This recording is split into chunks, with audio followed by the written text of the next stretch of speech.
Hey,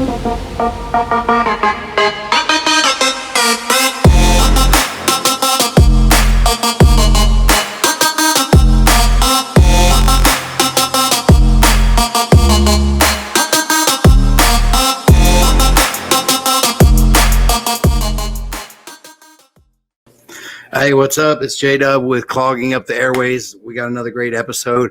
I'm here with my guy, my coach, my mentor, my all-around hero, Zak Cummings. Man, without further ado, man, let's get him on here.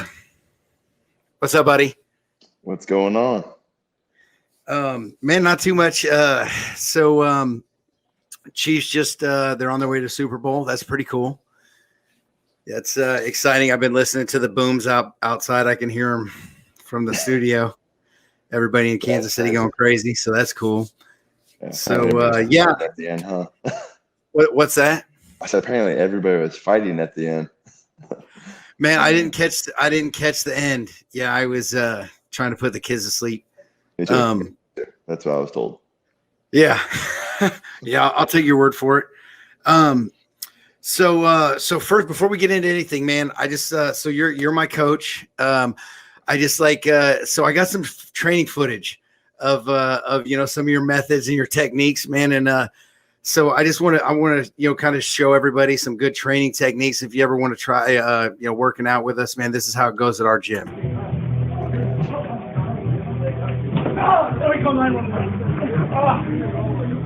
I forgive me for the poor footage. The resolution was bad. Exactly, man. What was that technique that you used right there? I think that's what you call a head kick. And defensively, I don't know what that type there. Was. Yeah, because what was that guy's? That guy was like screaming to call 911 or something. Like I don't know. But let's just walk us through it one last time here. We'll go through the whole thing, start to finish.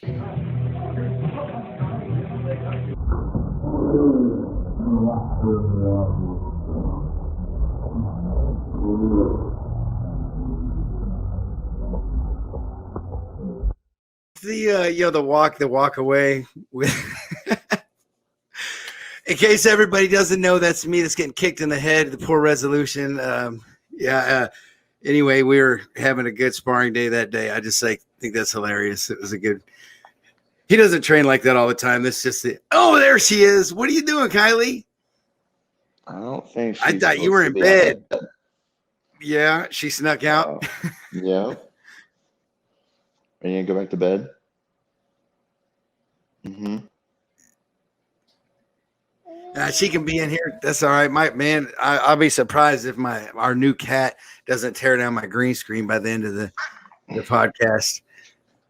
What are you doing, sissy? What are you doing? So you've got a lot of cool things happening, man. You just signed a new fight. We'll talk about that in a minute, man. But you're also you're father of one, but man, you're about to be a father of two. Isn't that right? Yeah, we haven't really announced too much of it yet, but I have another one on the way, and pretty excited. Kind of love having this one here. Yeah. So okay. Yeah, adding to the family, man. That's cool. So how do you feel about like having another kid? So when I had my first child, I just thought about having another one, and I was kind of like, I didn't know if I thought that, well, I love this one so much, I don't want to take any attention away from her. What are your thoughts with that? I mean, did you go through that? It's funny, when I was younger, I was like, I want all these kids, and everything. And then the older I got, I wanted to wait until I could really kind of give them the life that I thought they deserved and stuff. So I had the one, and then I definitely I wanted more. We definitely wanted more. So it's exciting. I think she's now at the spot where she can kind of understand and help out and stuff, and be a really good big sister. And I think it's a good timing for everything for us. That's super cool, man. So my experience with my kids, they were pretty close to Kylie and your new one on the way's age. Man, I thought myself, like, I just like was like Alora was my baby, and I like we all of a sudden it was a surprise second one, and anyway, I just thought that like it was I didn't know that. I was like, okay, well, am I going to be able to love this one as much? Man, I mean, like, one thing I do know is that, man, when they come in, that there's enough love to go around for everybody, man. It's was one thing that I learned with two, and then a third one, and I got the older one, but his situation was a little bit different. Not knowing about him, but anyway, so man, what about your fight, dude? Let's talk about that. How you excited? What's up? I'm very excited. So so April 10th, I'm fighting Sam Alvey. I mean, he's like I'm one of those who I'd rather fight someone I respect and I like instead of being an emotional deal. So man, he's like literally one of the best dudes in the world. I mean, dude. No, that's I'm saying a multiple foster parent. I think he just adopted one of his foster kids, and man, he's just always he's a great guy. Having a good time. Oh, dude, yeah. So it's weird as it sounds, I'd much rather like share that experience with someone I like and try to punch a friend, So I don't like fighting guys that I don't like. I never like fighting guys. I'm excited for it for sure. So that's super, man. Yeah. So April 10th, man, that's right around the corner. So when are you going to Factory X? You got plans yet? I'm working. I'm getting ready to work on the scheduling. So I got Mark's schedule out in Factory X, like the weekends he's on, when he's there, when he's not. And I might have to, we've got guys fighting in February. We have guys fighting, early March. So I got to put it next to my schedule, make sure I'm here for our guys too. So so February's in St. Louis. Is that what I saw? Okay. Yeah. So I didn't mean to cut you off. No, you're good. Yeah, February 20th. We got guys over in St. Louis, and then we got FAC, and then we'll kind of go from there. So I got to make sure I'm here certain times, but so we'll it's ours soon. Is FAC doing the two fight weekend again? I think just the one. Just the one. Yeah, I never had a chance to ask Wooster how that went for him, but he said I asked him. I talked to him about it once. He said it changed his life forever, but that's kind of a joke, I guess. But anyway, that's cool, man. That's exciting. Where's the fight going to be on April 10th? I don't know yet. Actually, the location's TBA. Right on. Well, that's cool. We'll figure it out. Hopefully, either here in Vegas or I don't know. Maybe it might be far enough out to where they'll have some fans. So that would be ideal. Man, fingers crossed, dude. Right, I know. Yeah, fingers crossed. I'm hoping they wait till maybe see how the Super Bowl goes, because they're gonna have some more fans there and see how things go, and then maybe they'll try to start breaking in some of that market. Man, that'd be great. Yeah, man, it's just stupid COVID, man. I mean, it's it's just been such a horrible thing, man, especially for small business owners, man. I mean, like you're all of the above, man, when it comes to the COVID. I mean, I know Glory and the FAC had a great year. I see you, sweetie. I know that I had James on here last week, and he was just basically saying, man, it's been our best year ever. And I mean, as far as fighters getting opportunities and doing well, and him as a fighter too. I mean, he's had a great year. FAC, I mean, like they're the only show running now. I mean, it's they're you guys are king shit at Turd Mountain, to say it in any better way is just everybody else is done. They shut the casino fights down with the problem and everything else. But for the most part, I have so many friends that are small business owners that are either bankrupt or just struggling, and or just sold the business and went back to work, or just went bankrupt, shut it down, shut the doors, and went to look for work elsewhere. Man, how's it been for you? Well, at first I thought it was gonna be really hard. I never want to have to shut the gym down. We used that time to kind of invest in ourselves. We bought some more mats, updated that things. We did a whole bunch of changes around the gym, and so we use that time wisely and stuff to try to rebuild. And then just the communication of our team, all the coaches and stuff was good. So and then I see you, mommy. and then getting some more time with this one and the family was pretty cool. So Yeah. I really enjoyed the initial start of it. I mean, it was scary, but like I feel like I'm always on the go, and I'm always pulled 1,000 different ways. So having my life forced to be slowed down was was really fun. So, and then For those that are listening, Zak's daughter is fine. making faces into the camera, so we're trying to keep a straight face here. Those that Yeah, aren't so watching the video. but then yeah, so it's one of those where like, and then once the gym got to reopen, man, I wanted to be smart about things, but also I wanted to make sure that like we could have a place to release all the energy that I knew a lot of people kind of have built up emotions and problems and stuff going on. So just having that outlet, I wanted to make sure I had that place for people, and I think it showed. I think it showed business wise. I think it showed in growth and everything. So it's always a scary thing dealing with the COVID stuff, but I'm truly happy we did what we did and was able to kind of help everybody through it. Man, for sure, I can speak firsthand. Man, you were on top of things. You gave us homework to do, which I've recommended that book to a lot of people. The Energy Bus. Zak, while we were just for those that aren't a part of the team, the MMA team, Zak had a group chat with just the MMA guys, and he had us do some homework, and he had us listen to a book or read it. I listened to the audiobook because I don't read very much, but I listened to the audiobook. It was a book called the Energy Bus, and it's a self-help book, but at the same time, it's presented in a way that's entertaining. Everybody, I'm sure you get to these points with these self-help books where they're like, just kind of like repetitive stuff over and over again, same thing, different day. This actually was an entertaining book because it was told in different types of stories. Anyway, it kept me entertained. And it was extremely self-helpful. So Zak had us all do homework, kind of stay as a group. In the time that we had away from the gym was brief compared to the rest of the country, for sure. California, their gyms still aren't open. They make it act. I mean, they act like it's a crime to go to the gym now, and do anything like that. That is sad.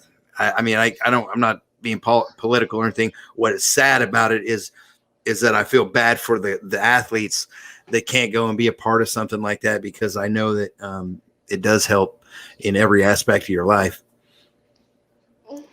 Yeah, for sure. It's like I said, that time it's hard. It's easy to fall victim, in a hard time like that, and it's easy to blame, force blame on people, on situations, and whatever. So, man, that book, I read it like a year before or something like that, and I feel like it really kind of stuck out for that moment. That's why I really want to kind of give you guys that homework assignment and stuff. It's just one of those. It's really the audiobook's great because it's lighthearted the way it's told, and Yeah. but it's so true, and yeah, Hands down. it's a fun story for sure. So I was really happy that you guys took that time serious. We had the meetings and then did the homework and stuff. So it was good. It was good, and I still think a book like that's good to reread. Yeah, either or. Every once in a while. Yeah, every once in a while, it's gonna hit home with some good things. Like you start getting down on yourself, or start allowing these negative thoughts to come in. And I think getting that book back in is gonna help people. So 100%. I can just say, personally, I haven't really talked about it too much, but I had some struggles going through the quarantine, just with being home, being bored, being at the house, a lot to deal with. There's everybody deals with their own situations, their own ways. The gym wasn't closed down that long. A lot of people, fall down and have problems, make mistakes, whatever. I always like that saying where, it's not, how you fall down, it's how you get back up.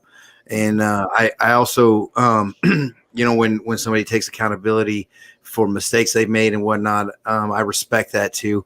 I don't know that anybody that's ever been that hasn't been in some kind of a situation where they regretted it, or maybe felt like they made a mistake, or made a poor decision. That I guess if you're a person that has never done that, then just wait, because it's coming. You'll be in a situation where you'll make a mistake, you'll regret it. Again, like, all I ever have to say about anybody is kind of what you're saying. The push the blame, man. Hey, look inside, find yourself, and then take accountability for the decisions you made, and then move forward.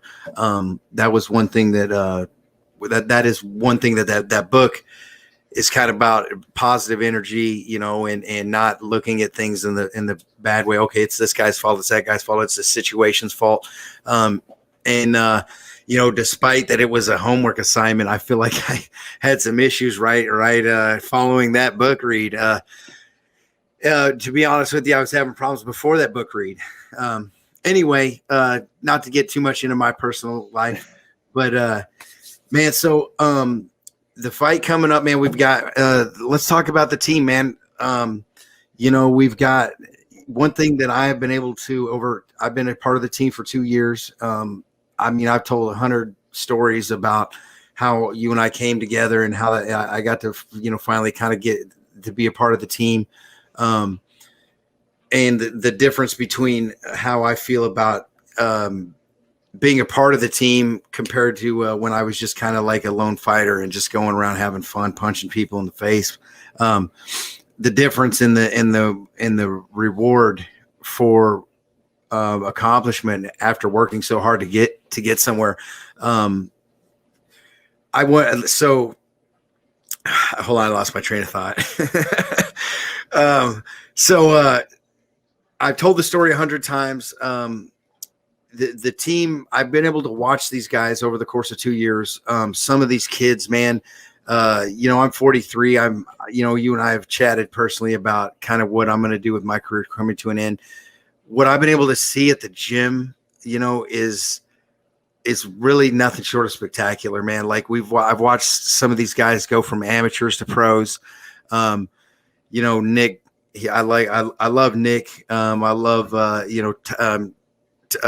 Tyler. He's not, Ty is not, he's not a pro yet, but I'm sure it's just a matter of time before he takes that step. Mikey England, I got to watch him in his last couple amateur fights, and that guy's just a freaking monster. I don't want to leave anybody out, but let's talk about the team. How you feel about, what you've been able to witness, how you feel about as a coach towards being able to witness and be a part of some of these guys' journeys. Yeah, there was, at first it was kind of bittersweet. We had, the one gym, we're all in there, we're all putting in work and everything. And then, I chose to open up another location, in another spot. So it was one of those, like, I'm not at the other gym, like my family, all the time. But then over the years, like, being able to build and branch out and reach another group of people that, like, maybe we wouldn't be able to reach before, and start changing their lives, or seeing them really kind of come into their own, if it's just being training in the gym and being more confident, or working out, or losing weight, or the fighters that are competing and starting to change their lives by possibly make it to the UFC or these bigger promotions and stuff. It's been pretty special. And then now the way everything's set up with the mornings, we have all, like, the pro practice. So it's like we could start building guys up at any location, and the guys that are really starting to run with it and being much more serious, we can all get together and do the work together, and still be that one big family and team. So it's been so cool just to see the growth of everybody. Honestly, for me, like, the kids program is probably the coolest thing. Like, seeing some of these kids that started years ago when I opened the gym, and like they're still at it, and like how much they've grown is insane. So that's kind of that. I mean, like Sean is Yeah. literally like one of the Yeah. I was coolest things just about to I've mention seen. Sean. Emma, yeah, Emma Marshall. Like there's all these little kids that are just phenomenal now. It's just so cool seeing like they were so shy they wouldn't say anything. He's Now so they're like dedicated little too. athletes and stuff. So Yeah. it's that's really cool. Then obviously the fighters. I mean, I love teaching and coaching, but I mean the competition side is what really feeds me. And then I mean like David Onama was kind of the first that was just kind of training. Then now he's been down with our pros for the most part, and he's one of the top prospects around. Mikey England has a very bright future. I mean now there's some of these Nick went pro and got that first win on Fight Pass. So I mean it's really cool. And then we've got some really good amateurs, Ty and Mike Murray and stuff that we have. So we have we have a lot of guys that are show promise and that are taking everything serious. Lavelle is still very new in the game, and I think that kid's gonna have. Yes, he's still showing up regular. I need to get in. He's been in pretty much almost every day this whole year so far. That's awesome, this whole month. I absolutely love sparring with Lavelle, man. Like, he goes after it, man, and like he's ready to he'll bang with you at a high level too. Like, he puts like. I really love it when we're just kind of like my favorite thing to do at the gym period is to spar with when we're kind of like shadow boxing. I know that I can do it with Lavelle because Lavelle's tough and he'll elevate his level to wherever you want to elevate it to. And so we'll put the training MMA gloves on, which are, for the listeners, much smaller than the sparring gloves that you use for boxing and kickboxing. They are 6-ounce gloves for the most part. I think I usually try to sneak in 4-ounce gloves, but I like, he and I, we will, we don't swing for the fences, but we swing quick. And, it's almost like just a sparring match with I mean like an actual fight almost. Like it's a blast, man. I really like, because I know as soon as the clock dings, man, as soon as the buzzer hits, man, like, dude, we're good buddies, dude. Like, we're family. And it's but between the numbers, man, on the clock, man, we're throwing down, man, and it's a blast. I really enjoy that, man. It's probably not good for my health to do it every day, but I would do it every day if I could. That's why we limit those in classes. So I got to take care of you. You guys are little savages that will do it every day possible. Especially that's why it's schedule set like it is.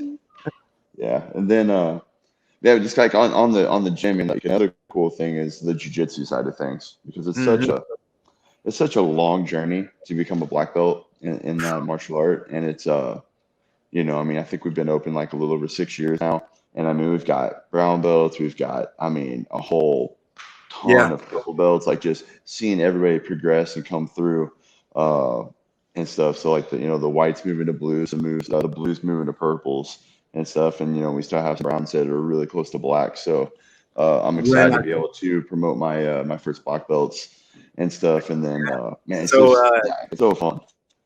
Right. So you're that's awesome. Like, I couldn't even imagine what that's like to be a teacher when it comes to just what it takes to earn one. And then once you've earned a black belt, to be able to teach somebody and work with them and see them go from white to black would be something else, man. It is an extremely long journey, and it's so there, I can really, when it comes to that, I can only speak with my personal experience with it. And my personal experience with jiu-jitsu is it's an amazing, amazing thing that Zak entered. Zak wanted me to come into jiu-jitsu. I just wanted to come to MMA when I first started training with Zak. And Zak's like, dude, you're going to have to come in and start doing jiu-jitsu, man. We're not going to book you any more fights. Like, and of course I would always talk Zak into it, but anyway, I took my coach's word, and I got a gi, and I came in and I started training jiu-jitsu, and I couldn't believe how how much how much I liked it. I didn't think that I would like jiu-jitsu as much as I did the gi jiu-jitsu. I never been humbled so much in my life. I spent the first 2 months just getting my ass kicked. I mean, I still do, but like, it was bad, bro. It was bad. Like, I mean, little Sean's choking me out, man. I'm going, come on, man. I've had enough of this. Like, but yeah, like, just the whole mindset of it, where, you check your ego at the door, man. And if you don't, somebody will check it for you. Like, you go in there with an ego, man, you're not going to like it. Yeah, and the truth always comes out. Like, you can say whatever, but the truth comes out on the mats all the time. Absolutely. So people come to the gym, say they're whatever belt, they say they've trained. I don't know why people lie, because the truth comes out. I mean, it's just how it happens all the time. People come in like, oh, I've trained Muay Thai before, and they don't even know how to get in a stance. I've done this. I'm a purple belt. Don't even know how to do an arm bar. I'm like, okay, guys, like there's no reason to lie. Or I've listened to your speeches where you've like, you put it in good, you describe it well. Like, a guy will come in and like, he'll come in with an ego and he'll just get his ass kicked, man. And that's in MMA or whatever. I mean, bro, if you don't work out, man, you're going to get beat up, dude, period. Like, but anyway, he comes in and either like the truth comes out and he accepts it and humbles himself, or he just doesn't come back and then pretends like it doesn't exist. Okay. Like, I still want to keep my ego, but I'm not going to go back there because it's going to damage it. I think that's a 100% true statement. A lot of people will, with attitudes, or think they're tough on the street or whatever, come into an MMA gym or something and like, oh yeah, I can show these guys what's up. I'm gifted, talented guy, blah, blah, blah. I'm tough as hell. I won't tab, and then they get, their ass beat. And then they either humble themselves and keep coming back and try to improve, or they just stop coming in and just pretend like it doesn't exist. No, yeah, for sure. I mean, I had a similar mindset, when I first came in the gym for the first time. I had I wrestled in college and stuff. I thought I was a pretty tough guy. And then I went in and I got caught in, submission after submission. I was like, man, what is this? I need to learn this stuff. Right. It's like, yeah, it's one of those where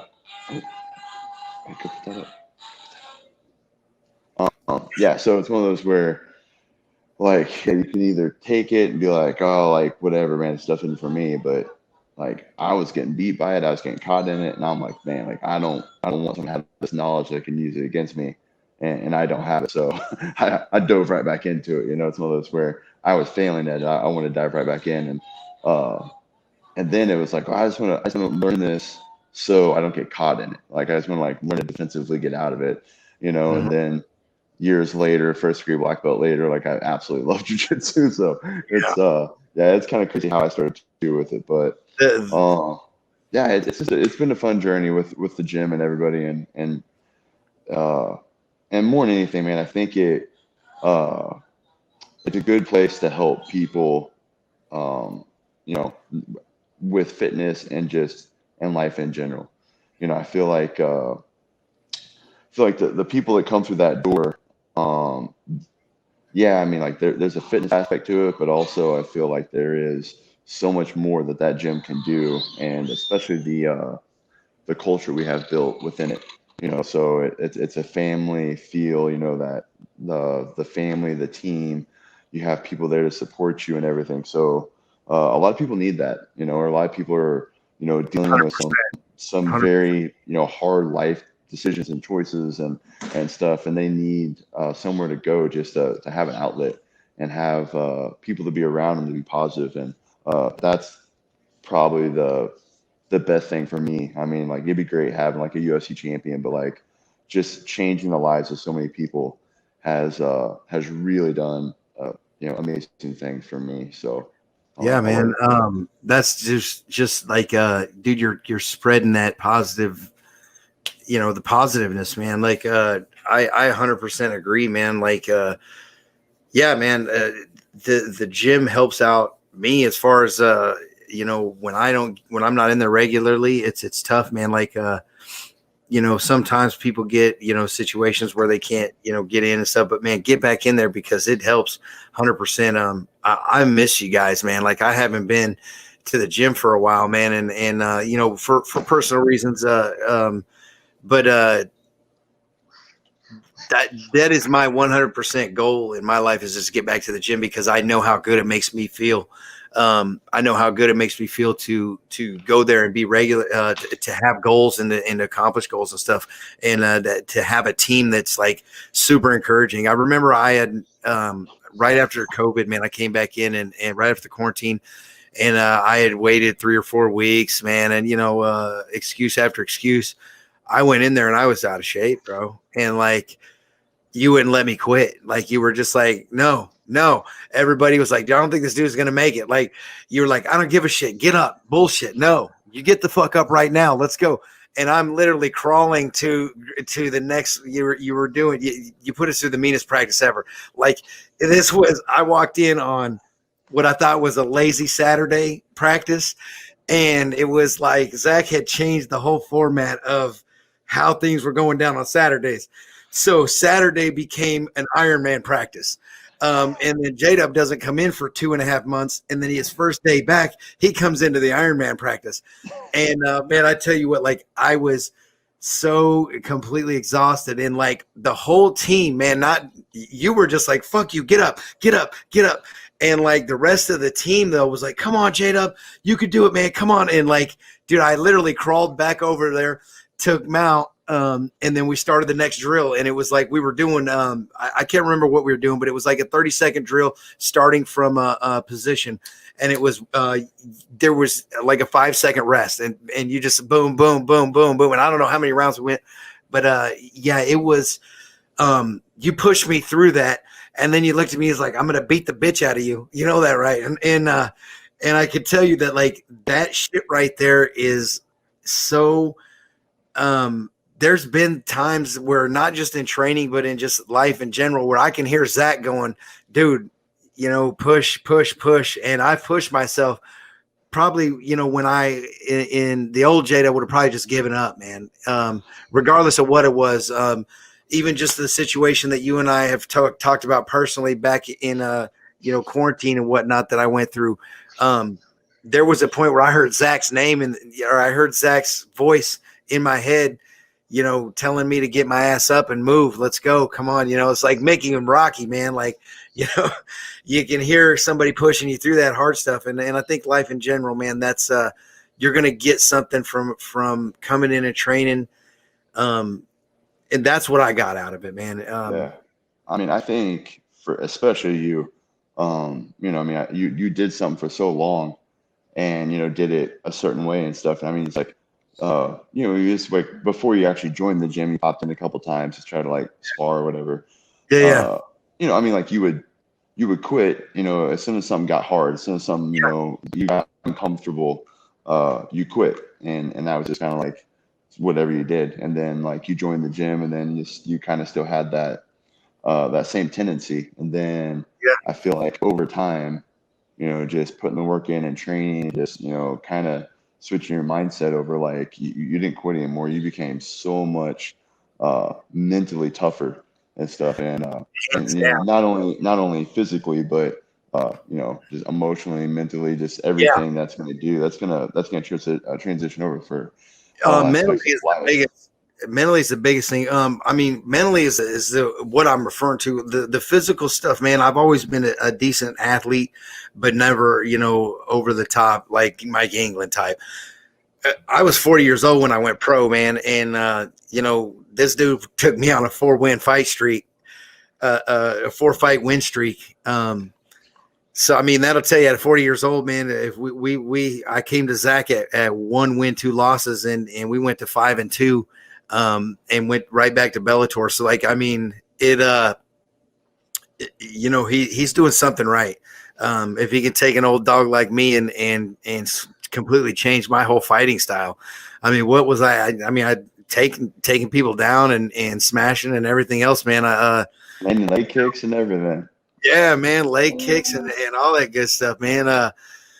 Yeah, I'm excited to get in there a few more times, man. But but this isn't about me. This is about Zak. Man, we're gonna cut it short here. I'm gonna get yelled at by Nathan for making a guy Crooms win like 35 minutes, and Jeremy Horton went like 40. So, and I don't like editing very much. So, anyway, so man, we're gonna roll it to a stop here, man. Is there anything you want to say, shout outs or anything like that, man, before we go? No, man, just I'm excited for the fight. Excited that we got to announce it. I really, really hope that we have fans there. It's been it was different fighting with no fans. Like it wasn't better or worse. It's just different. But I definitely, I mean, I do this for fans. So I hope we get them back in the arenas and stuff and everything. So get a little bit back to some normalcy. But yeah, I mean, I don't know. Ready for the fight, but man, like I said, with the whole gym thing, like I'm fortunate that we've been able to be open and stuff as long as we have. I get it's not that way, like you said, like on the coast and stuff. So, man, hopefully things can start changing here and opening back up, and we'll just kind of see how it goes. But yeah, it's been good. Super excited, man. We'll see you Tuesday, by the way. So let's go. Yeah. Okay, Zach. So man, we'll cut it off here. And just one more time. I just